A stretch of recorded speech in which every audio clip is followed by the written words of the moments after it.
Hey, everybody. Welcome to So Many Sequels, your book club for movies. I'm Josh. I'm Garrett. And I'm David. And today on the book club, we're talking about Clueless, Clueless. the 1995 movie from Amy Heckerling, writer and director. This is part of our Female Directors Month. We've already covered Lost in Translation. Now we're covering Clueless, and we will have one more to wrap up next week. But yeah, we're talking about Clueless this week. It's a 90s classic. It defines the 90s in a lot of ways, I think. It defined a lot of the slang culture, pop culture slang. This movie made whatever a thing as if. Yeah. So many great lines in this movie, such a great cast. Let's get into I lost my place for a minute. Let's get into what it's about real quick. Shallow, rich, and socially successful Cher is at the top of her Beverly Hills High School's pecking scale. Seeing herself as a matchmaker, Cher first coaxes two teachers into dating each other. Emboldened by her success, she decides to give hopelessly klutzy new student Ty a makeover. When Ty becomes more popular than she is, Cher realizes that her disapproving ex-stepbrother was right about how misguided she was, and falls for him. Yes, her ex-stepbrother. David, how did the opening weekend for this movie go?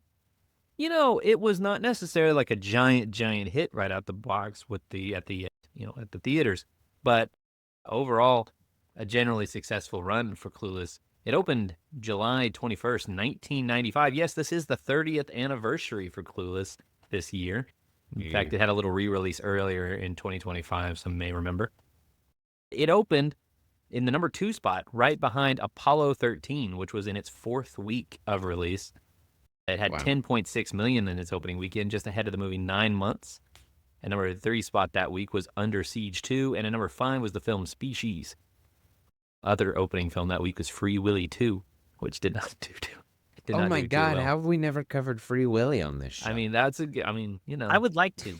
The return to the So Many Sequels roots would not would benefit the Free Willy franchise. Going back to 1995, this is a year we've been to quite a few times. Number 1 movie of the year was Toy Story, followed by Batman Forever, Apollo 13, Pocahontas, and Ace Ventura: When Nature Calls. As I mentioned, so Clueless was actually the number 32 film of 1995, with a final domestic total of $56 million. Overseas reporting for Clueless is kind of all over the place. Like some places have it having $30 million overseas, and some have it only having like $1 million. So I don't know who to go with there. Suffice to say, it did very well. It only had a budget of about $13 million. So even domestic run of $56 million is really good for that. Previous movies we've done here at So Many Sequels from 1995, it's a really random set of films. You have Ace Ventura: When Nature Calls, you have Toy Story, you have The American President, Mortal Kombat, Jumanji, a movie we watched a little earlier this year, Babe, which we watched for Best Picture month, or movies nominated for Best Picture anyway, and then Heavyweights, which we did earlier this year for Summer Camp month. So it's just a random chunk of films. I hear nothing but bangers right there. Yeah, I think we rated all these fairly high except for Ace Ventura. So that's your run there for 1995 and Clueless. All right. Well, this was your pick, so I think you're going to have to explain why you picked it and then tell us what your expectations were coming into it this time. Well, I'll tell you, Clueless was a film that I always liked as a preteen, as a kid. I remember seeing it on TV specifically. I didn't necessarily see this in the theaters back in 1995. I was but a lad of 5 years old. But it was, I feel like, on TV. I feel like it was on Comedy Central or MTV or VH1 or any of those channels. I remember thinking that Breckenmeyer and Paul Rudd and Donald Faison were all really cool in this movie. That was more where I was kind of attached to in terms of the movie. Why did you say thinking in like the past tense? Well, I still think that they're all pretty cool. It's but more so another thing that came up is that it is an all-time favorite of my wife's. My wife loves Clueless. It is one of her top 4 films, with one of the other ones being Legally Blonde, which I failed to mention when we did our Legally Blonde review, that that's one of my wife's favorite films as well. So we've now done 2 of my Nice. wife's top 4. No. I don't know if we'll ever do the other 2. We could, but I don't know. We'll have to come up with some creative themes for that time. But anyhow, we started talking about doing films directed by women, and this was one of the ones I thought of right away, but I kind of moved around. I looked at a bunch of different films that we could do, and other films directed by women. But when I kept coming back to this, and then I looked at the director Amy Heckerling, and I kind of feel like she's an underpraised director because she was a woman who was directing fairly successful mainstream films in the 80s and 90s. Previously she had directed Fast Times at Ridgemont High. She was the director for the Look Who's Talking and Look Who's Talking 2, and those were both huge financial successes. She also directed National Lampoon's European Vacation, and she was a producer on Night at the Roxbury. Like, she was a pretty successful film director throughout the 80s and 90s, and she kind of moved into TV around 2012. But I thought, hey, we're gonna do we did Lost in Translation. That's kind of a Sofia Coppola, a lot of stature there, a really strong sort of artsy film.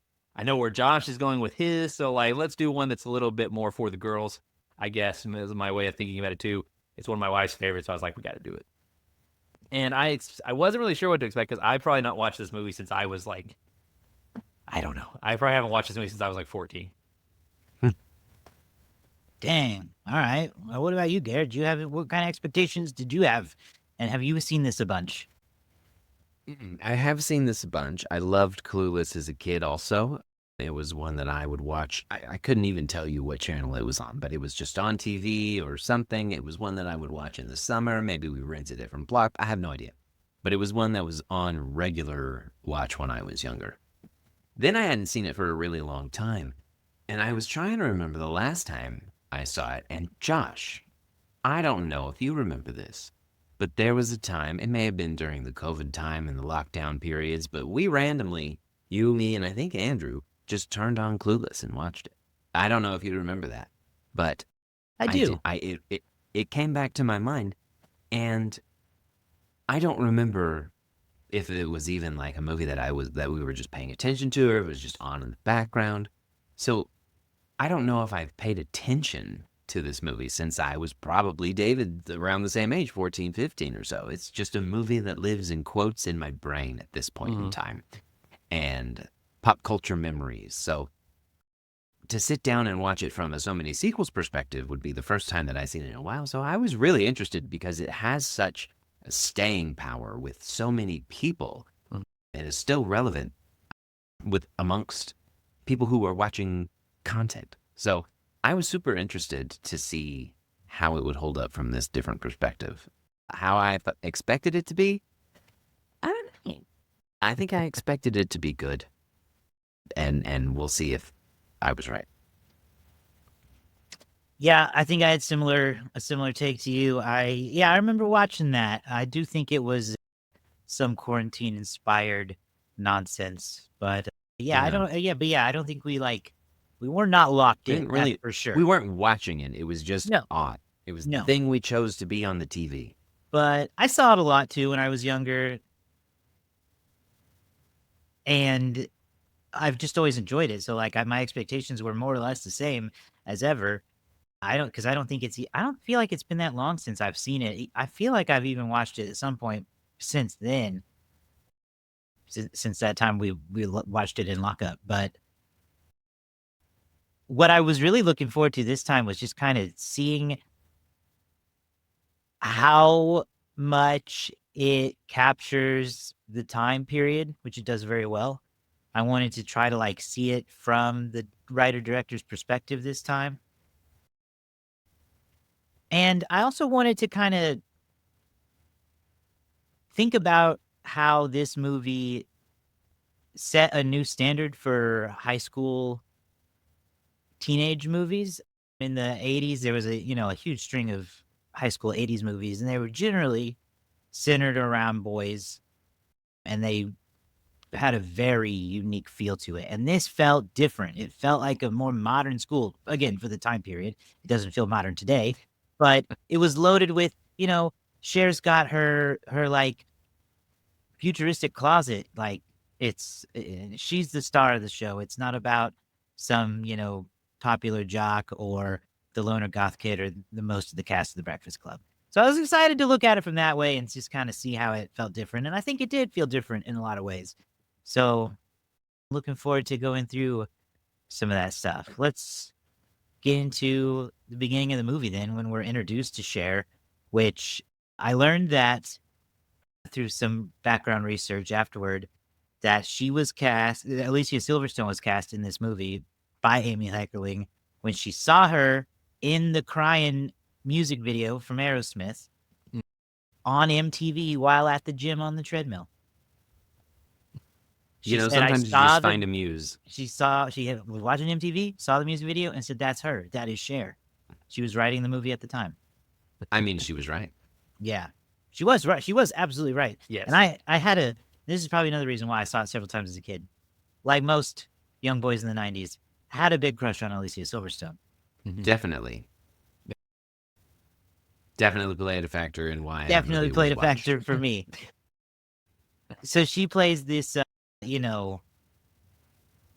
she's the queen of Beverly Hills High, basically, or this version of it. She's got her social circle, her friends. She's kind of see herself as this like matchmaker type person. She wants to hook up her teacher, who is looks the same as he does in Young Sheldon. If anybody gets that reference, Wallace Shawn. Yeah. So that's kind of our introduction here. We learn about Paul Rudd. We meet, what's her friend's name? I lost Dion. it. Dion. We meet Dion. What do you guys think I of this? assume is named after Celine Dion. Maybe. I believe. Dionne Warwick. Oh, Dionne Warwick. What are you guys feeling at this part of the movie? Are you like zapped back into 1995? From what little we remember of that era. The MTV influence is immediately obvious because she's narrating herself. It feels like she narrates the movie first. And there's all these like, I don't know. I can't even really describe it. Just the way it's shot. Everything feels like it's 1995 or 1994. Like it's like a time Jump capsule in a cuts, way. frames to the side. Yeah. Ooh, edgy MTV like, style. You move like shaky cam a little bit, Everybody's dressed so like super fit, No like tripods here. Everything's nice and the characters are very funny. They're very aloof. Like Claire, she's a terrible driver. She's got this Jeep. She's like smashing. There was a turn she took, and I actually went, because she hit the curb so fast. Threw me off. And I think that so I did watch a video with the director when she was doing a retrospective about it, and she said that 20th Century Fox had approached her about doing a movie about teenagers. But they were like, we really don't want it to be about nerds because they felt like nerds was like really well-worn territory by that point. They were like, we would really like to be about popular kids. And so... Yeah, Revenge of the Nerds had really kind of set nerds back a bit. Yes. They had been, like the outcasts had been well-worn by that point. And so she did Fast Times at Ridgemont High. That was another high school movie she did. And she said that was the character most people liked. Jeff Spicoli was the character most people liked, but it's not necessarily. She said that some people would say it's because he was like a stoner or a surfer, but she was like, no, it's because he was super positive. So she was like, I set out to write a character that was super positive and super happy and maybe a little misguided, but like was on the right, could be, steered on the right track. She had been reading Jane Austen's novel, Emma, and she was like, I think I can make this work. And then so she sat down and she went and studied. She went to like a Beverly Hills High School and like picked up on the different lingo and slang they were using and stuff and tried to integrate that into the movie. So like it feels I said this to my wife as we started watching it. It feels both authentic and like it's really making fun of 90s kids because it's like really over the top with some of their I think it only feels like that today, though. It feels like a bit of a parody at times. I think back but then it did feel cool.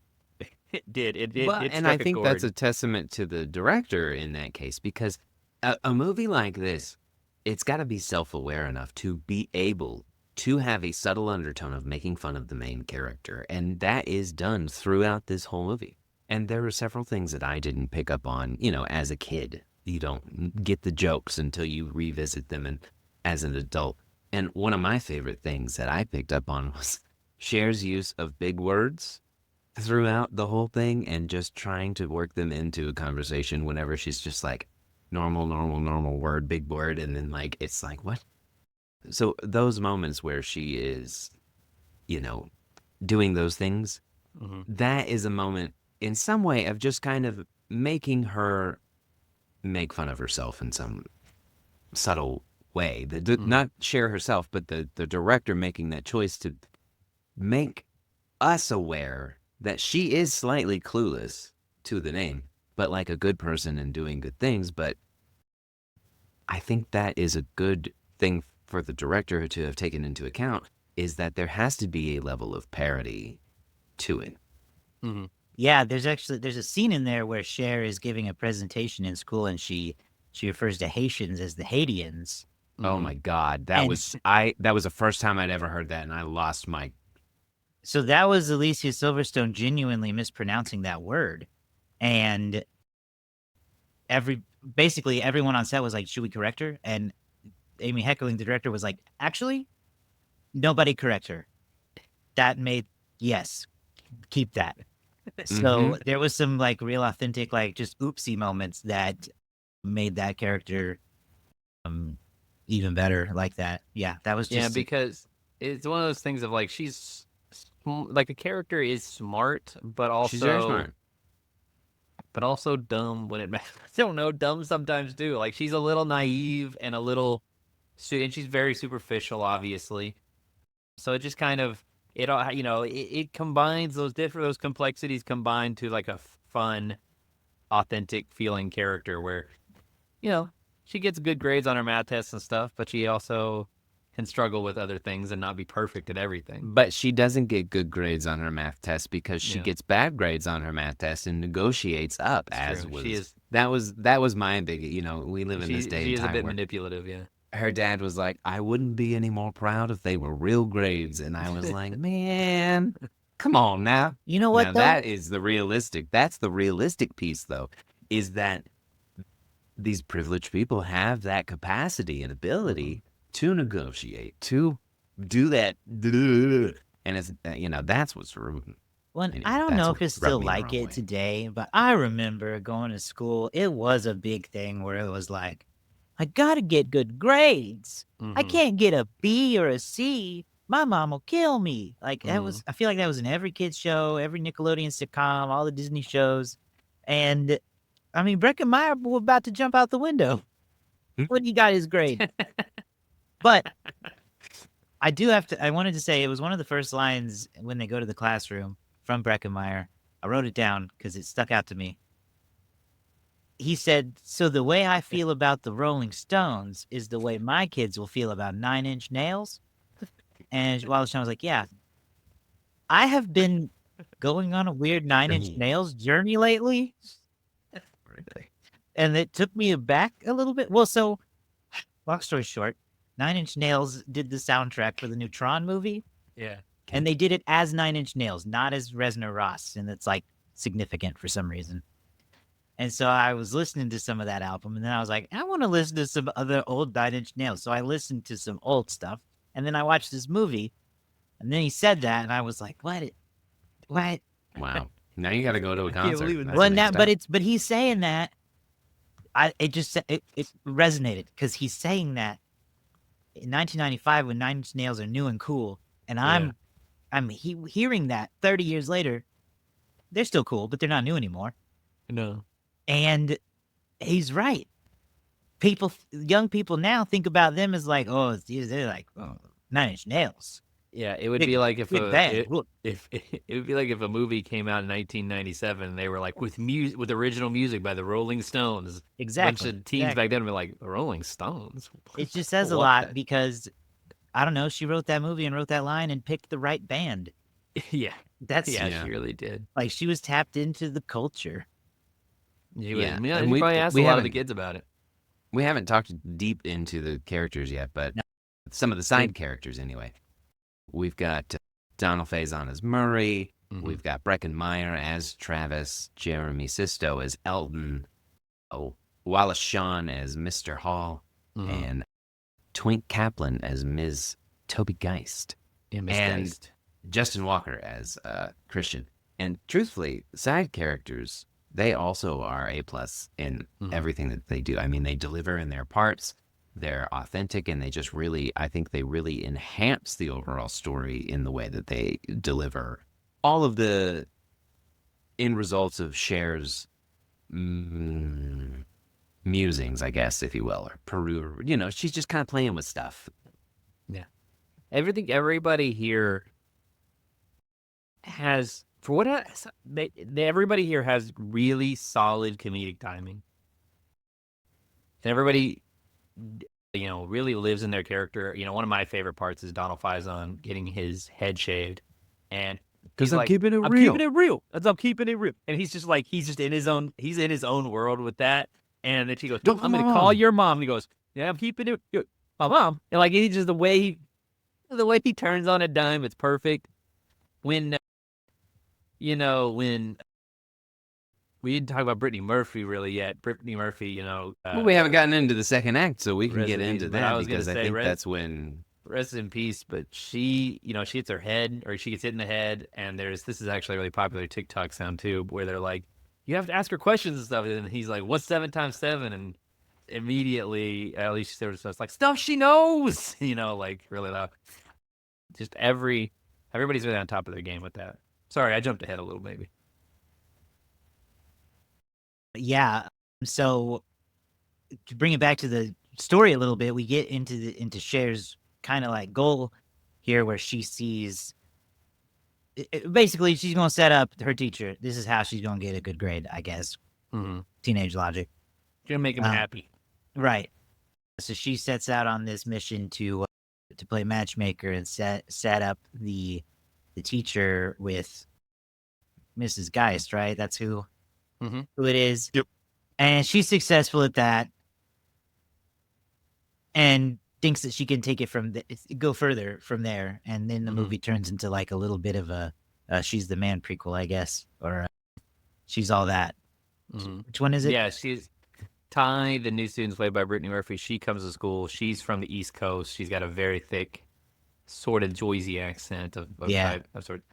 And she's the first character to be dubbed Clueless. And she's like, I can give her a makeover. I can make her popular and cool. And that journey begins. And it's honestly a really charming little part of the movie for a while.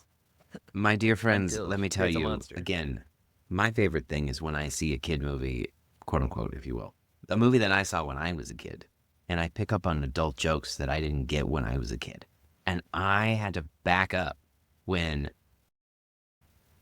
Ty came down and got waved over by Cher and Dion, and we're like, how are you liking California? And Ty went, I could use some herbal refreshment.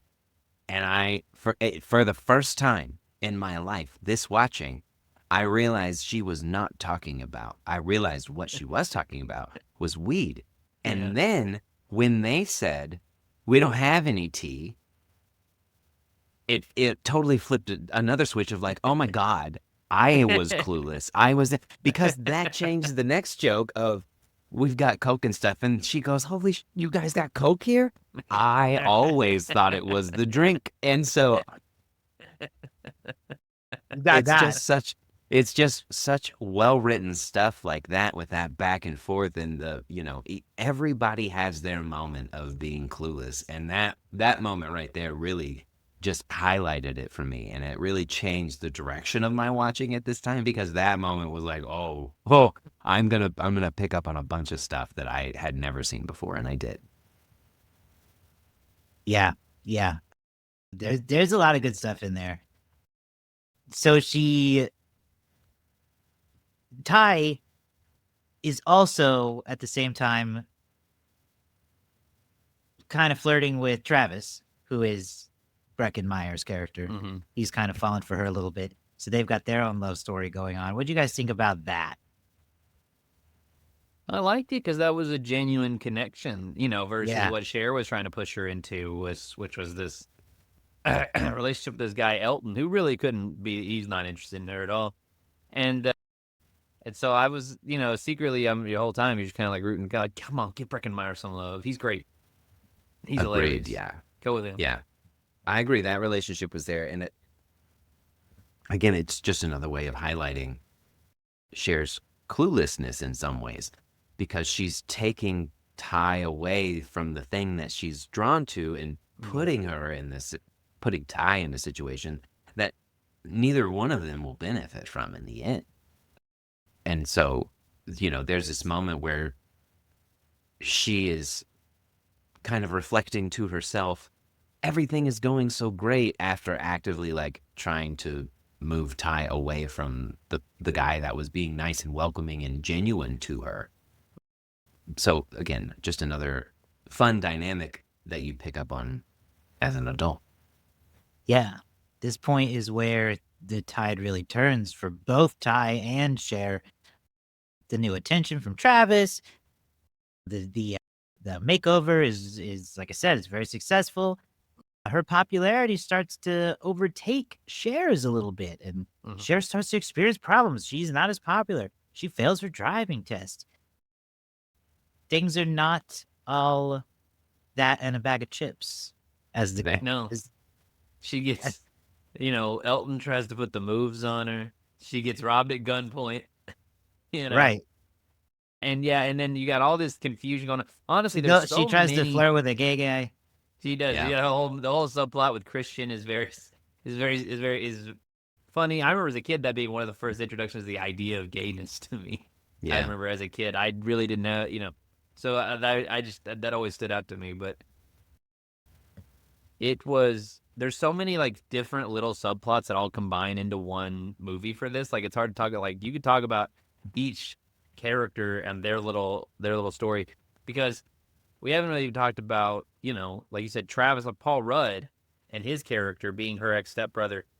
They develop a sort of, at the same time, they start noticing each other a little bit more in a more, I don't know, romantic kind of way, which still feels creepy to me. It still feels, I don't know how long they were technically step siblings, but I don't know. It still feels a little off to me.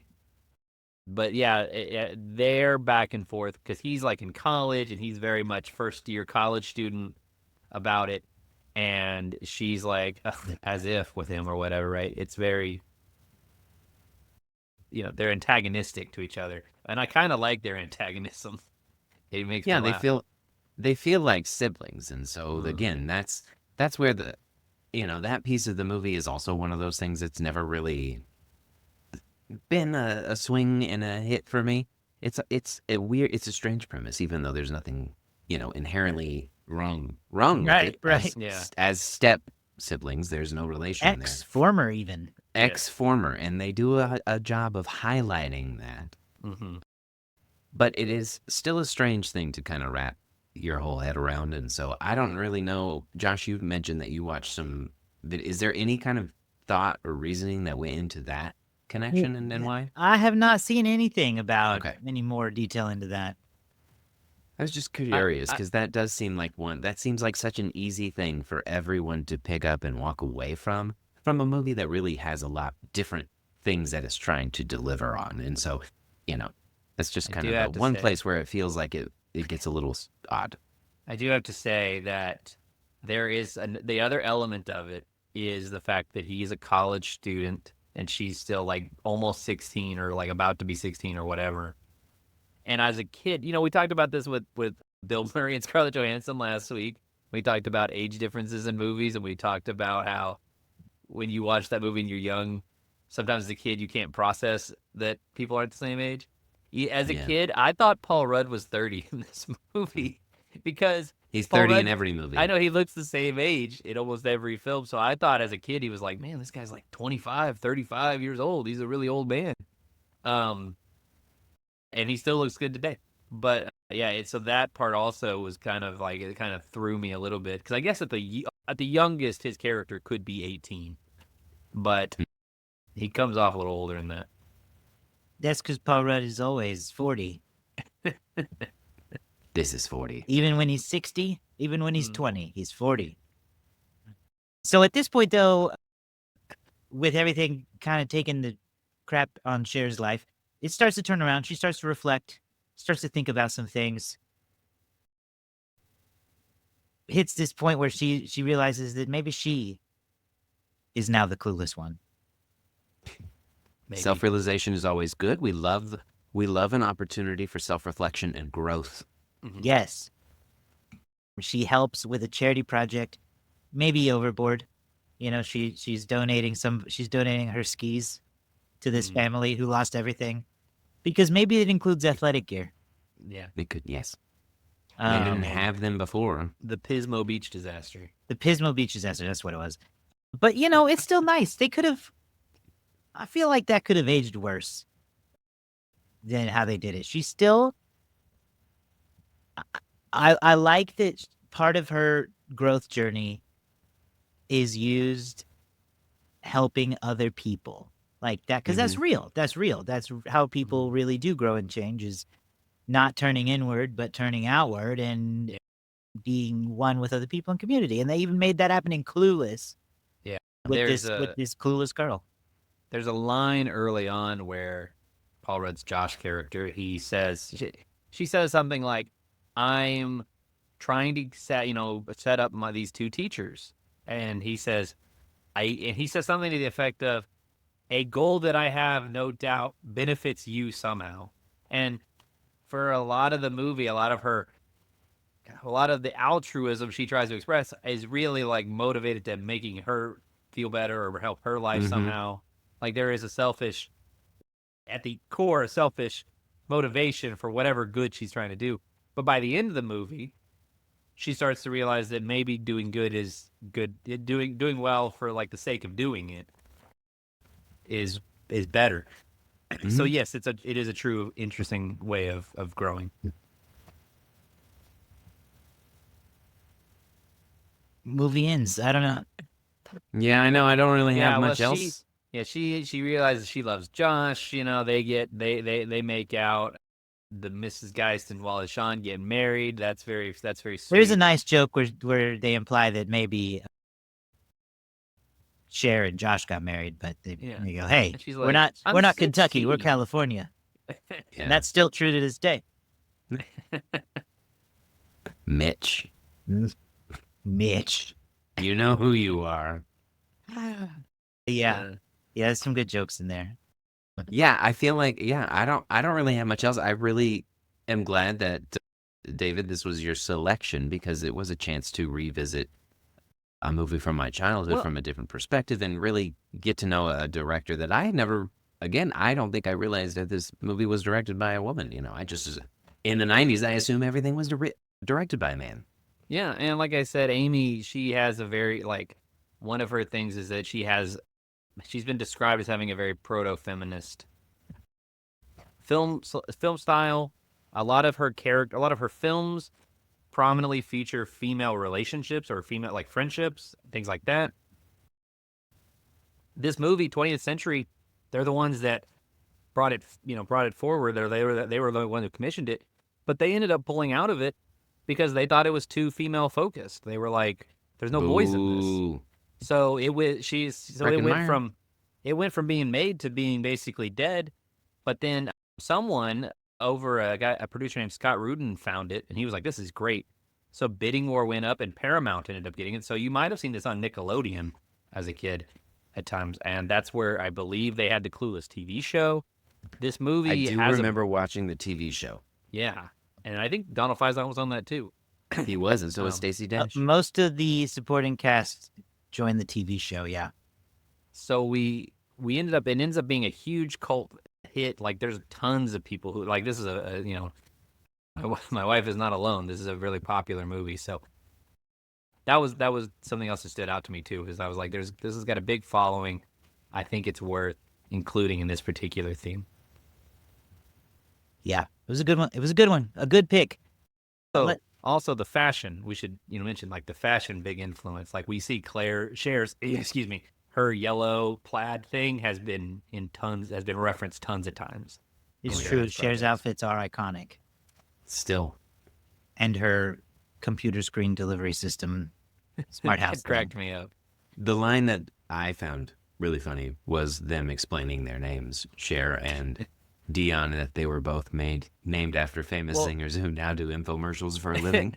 And that trend is really common because obviously one of their friends' name is Elton as well. So Yeah. like there's a Yeah. couple. Oh, the other running gag in this movie that's really easy to miss as a kid, but every girl walking in the background has a nose The job that nose they've just thing. done. Yeah. Like everybody's getting nose jobs left and right in Beverly Hills. Yeah. That's such a great not spoken joke that's just something you can catch. Yeah, yeah, definitely. Okay, that's Clueless. Let's talk our final ratings and reviews, and then we'll take a look at the Letterboxd score of this movie. David, you do the honors. This was your pick. What is your final rating and review? Still a lot of fun, kind of a time capsule in a lot of ways, this movie. I really appreciate that it has stood the test of time for a lot of people. It's not necessarily my most favorite movie in the world, but I think for what they wanted to make and for how successful they were at making it, I would give it a 4.5. Ooh, big number. Good All job. right, Garrett. Yeah, I think that, man, you appreciate a movie so much that you watch for one reason, and then you watch it one time as an adult, and you can pick up so many new things that give you a different appreciation for it while still being able to really enjoy the initial reason that you liked it. But I think this is I'm not going to quite go as high as David, but I'm going to definitely give it a solid 4 stars. All right, excellent. I continue to enjoy this movie. I think it's a great, just like look at 90s pop culture in a single movie. A lot of great performances, great jokes. I'm gonna give it a I'm gonna give it a 4 as well. I'm also gonna give it Okay. 4 stars. So 2 4s and a 4.5. I think that's great. Mhm. Let's Great shift and a gears half. over to Letterboxd here. Some of the most popular reviews of Clueless on Letterboxd include 4.5 stars. The montage of Cher slowly realizing she's in love with Paul Rudd is the most relatable thing I've ever seen.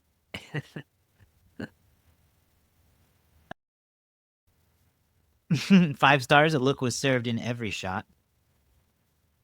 And finally, 4.5 stars. Is it incest? I still don't know. It's not, but it's It's uncomfortable. close. It's, It's because of the implication. Yeah. It's all right. There's a handful of reviews from Letterboxd. Am I still? I've been inching my way up, and I'm still in last. You aren't I? are. You're still in last, but guys, it is a tight race right now. Josh is at 11. Garrett and I are tied at 13. Okay. Okay. This is what Also, we're fighting for. Before we Is get, this- oh yeah, dang, my trophy. I don't do think Still think. over there. I feel like people are going to be high on the movie. I don't know how high, but different I'm going to movie. guess 3.9. Okay, 3.9. Garrett, I was You gonna and I go with still which- tied?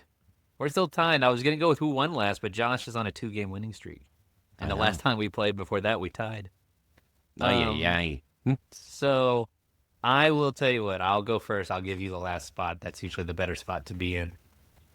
Before I do, I want to read my wife's Letterboxd review, which just says, Please. "I think I'm gonna love this movie for the rest of my life." Wow. 3.9 is right where I want to be. I'm gonna say I'll go on a limb and I'll guess 4.0. I'm not going to go quite that high. I think it's going to be a 3.7.